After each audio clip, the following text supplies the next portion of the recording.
Forensic team চলে গেলে পর মেঘ ওই দুজন কনস্টেবলকে থানার জিপের সঙ্গে পাঠালো ভূমির সঙ্গে হাসপাতালে।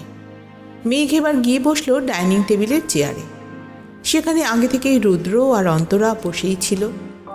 এখন ওরা ছাড়াও আরও একজন বসেছিলেন সেখানে। তিনি মোবাইল গেম খেলতে এতটাই মগ্ন ছিলেন যে মেঘের উপস্থিতি তিনি টেরও পেলেন না। মেঘ বেশ কিছুক্ষণ ধরে তাকে লক্ষ্য করে টেবিলের উপর চাপড় মেরে মাল বলে ডাকতেই তার হাত থেকে মোবাইলটা ছিটকে পড়ে গেল। আর সে এক লাফে দাঁড়িয়ে পড়ে ইয়েস ম্যাম বলে সাবধান পোজে দাঁড়িয়ে পড়ল। মালবাবুর ওই অবস্থা দেখে রুদ্রসহ বাকি আরেকজন কনস্টেবলও ফিক করে হেসে ফেলল। মেঘ নিজের হাসিটা চেপে অন্তরাকে বলল, হ্যাঁ যেটা বলছিলাম ওই সময়, তার মানে আপনি যে স্যালারি ড্র করেন তাতে আপনার চলে না, তাই তো? না তা ঠিক নয়, একটু সচ্ছলতা তো প্রয়োজন। বাড়িতে টাকা পাঠাতে হয়, এখানে থাকার খরচ, ব্যক্তিগত খরচ তো আছেই, কিছু সেভিংসও তো করতে হবে নিজের জন্য। তা তো করতেই হবে। মডেলিংয়ের অফার তো লোভনীয়, 2-3টে অ্যাডও করলেন। তারপর কি হলো? চেয়ারে বসেই সামনের দিকে বেশ অনেকটা ঝুঁকে অন্তরার মুখের কাছে নিজের মুখটা এগিয়ে নিয়ে গেল মেঘ। পেমেন্ট ভালোই পেলাম। তারপর একদিন ভূমি বলল অ্যাক্টিংয়ের জন্য ওর একটা অফার এসেছে, স্ক্রিন টেস্ট দিতে যাবে। আমাকেও যেতে বলেছিল, কিন্তু আমি ছুটি পেলাম না, তাই আর যাওয়া হলো না। আগে 2-3টে অ্যাড হয় ছুটির পর হয়তো ছুটির দিন করেছিলাম। আমার আর এমন সময় দরজায় টোকা পড়তে সবাই দরজার দিকে তাকিয়ে দেখল শর্মা দাঁড়িয়ে। ম্যাডাম, অন্তরার থাকার ব্যবস্থা করিয়ে এলাম। ও এসি ব্লক মে একটু সেমি ফার্নিশ ফ্ল্যাট ভেকেন্ট আছে, মিস্টার রস্তগির ফ্ল্যাট। চাবি আমাদের অফিসে ছিল তো ওহি নিয়ে আসলাম। মেঘ রুদ্রর দিকে তাকাতেই রুদ্র থানায় ফোন করে দুজন কনস্টেবলকে ডেকে নিল। 10-15 মিনিটে ওরা চলে এলে মেঘ অন্তরাকে জানালো জিজ্ঞাসাবাদ করতে 2 দিন বাদে আসবে। এই 2 দিন অন্তরাকে এই ফ্ল্যাটেই থাকতে হবে, অফিস আর কমপ্লেক্সের বাইরে কোথাও যেতে পারবে না। যাওয়ার আগে মেঘের উপস্থিতিতে অন্তরা তার প্রয়োজনীয় জিনিসপত্র একটা ব্যাগে নিয়ে নিল। ফ্ল্যাট থেকে বেরিয়ে ফ্ল্যাট সিস্ট করে দেওয়া হলো এবং সদ্য আসা কনস্টেবল দুজনকে কমপ্লেক্সের নজরদারির জন্য রেখে মেঘ তার টিম নিয়ে চলে গেল। থানায় পৌঁছে সবাই এসে বসলো মেঘের টেবিলে। ততক্ষণে বাকি 2জন কনস্টেবলও চলে এসেছে হাসপাতাল থেকে। 2 দিন পর আমরা ফরেন্সিক রিপোর্ট পাবো, আর পোস্টমর্টম রিপোর্ট পেতে পেতে কাল রাত তো হয়েই যাবে। তার মানে এই মুহূর্তে আমাদের হাতে আসা এভিডেন্সগুলোর ওপর ভিত্তি করে এগোতে হবে। বিশ্বাস আর ঘোষ, আপনাদের পাঠানো হয়েছিল খোঁজ নিতে। কি খবর জোগাড় করলেন বলুন? মেঘের কথায় ঘোষ প্রথম কথা বলা শুরু করলো। ম্যাডাম, আশেপাশের লোকজনের কাছ থেকে আমরা 2জন যা জানতে পারলাম তা হলো এই ভূমি খুব একটা কারোর সঙ্গে কথাবার্তা বলতো না। ওর বাড়িতে ফেরা বা বেরোনোর কোনো টাইমেরও ঠিক ছিল না। অন্তরা মেয়েটিও খুব টাইমলি ফিরত তাও নয়, মাঝে মাঝে বেশ কিছু ছেলে আসা যাওয়া ছিল তাদের ফ্ল্যাটে। মেঘ এবার মুখার্জির দিকে তাকিয়ে বলল, আপনি সিকিউরিটি গার্ডের কাছ থেকে কি খবর পেলেন?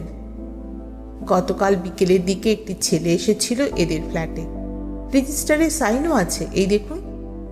ছেলেটি আসার 15 মিনিট পর অন্তরা আসে। রাত 8টা নাগাদ ছেলেটি চলে যায়। এই যে টাইমও লেখা আছে এবং ফোন নাম্বারও দেওয়া আছে, দেখুন। আর আজ সারাদিন কেউ ওদের ফ্ল্যাটে আসেনি, ভূমিকেও কেউ দেখেনি সারাদিনের মধ্যে একটি বারের জন্য। অন্তরা বেরিয়েছে 9:30 নাগাদ, তারপর ফিরেছে রাতে। মেঘের দিকে খাতাটা এগিয়ে দিলে মেঘ রুদ্রর দিকে তাকাতেই রুদ্র টেবিলে রাখা ফোনের রিসিভারটা তুলে ডায়াল করলো। কয়েক সেকেন্ড পরেই রিসিভারটা রেখে দিয়ে বলল, ভুয়ো নাম্বার। আচ্ছা ম্যাডাম, আপনি অন্তরার ফোনটা চেক করলেন না তো? ও সত্যি সত্যি ভূমির সঙ্গে কথা বলেছে কি না কল লগটা চেক করলে কল ডিউরেশন আর টাইমটা তো দেখা যেত। করে কোনো লাভ হতো না রুদ্র। সারা বাড়িতে কোথাও ভূমির ফোনের ট্রেস পাওয়া যায়নি। অন্তরা অনেক কিছু জানে এই খুনের বিষয়ে। ওর ওপর আমার সন্দেহটা বেড়েই চলেছে। অনেক কিছু লুকিয়ে যাচ্ছে। মাল, ছবিগুলো বের করুন তো। মাল প্যাকেট থেকে ছবিগুলো বের করে টেবিলের উপর রাখল। সবাই ছবিগুলো হাতে নিয়ে দেখছিল। তখন মেঘ বলল, ছবিগুলো আমি পেয়েছি অন্তরার আলমারির ভেতর থেকে, লুকোনো ছিল। এগুলো দেখে কি বুঝলেন আপনারা বলুন তো?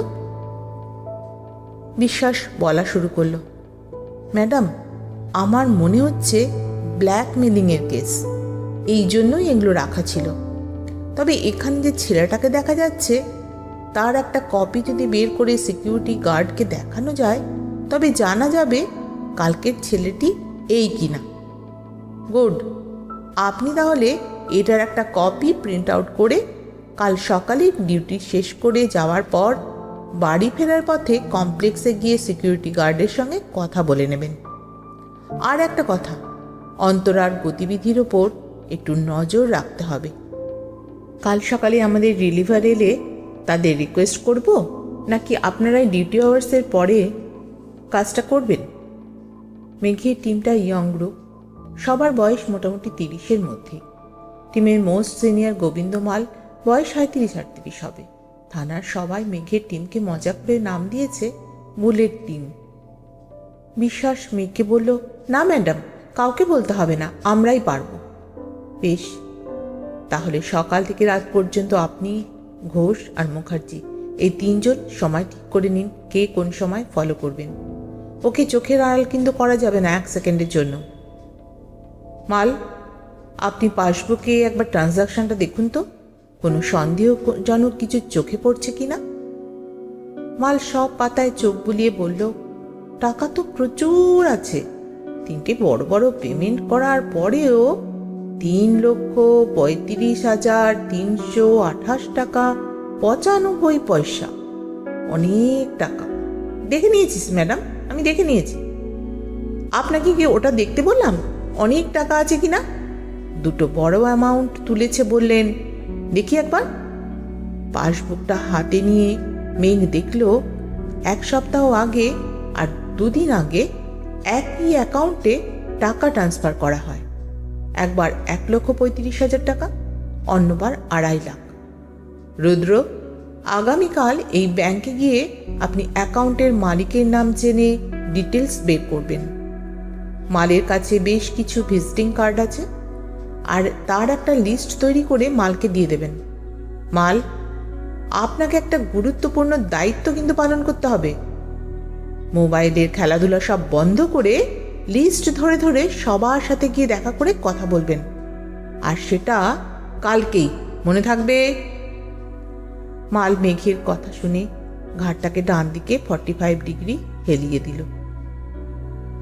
আপনারা এবার আসুন, যে যে কাজগুলো দিলাম শুরু করে দিন। আর মাল, আপনি ডায়েরিটা দিয়ে যান তো। সবাই মেঘের টেবিল থেকে উঠে চলে গেল। মেঘ ডায়েরিটা বার করে পড়া শুরু করলো।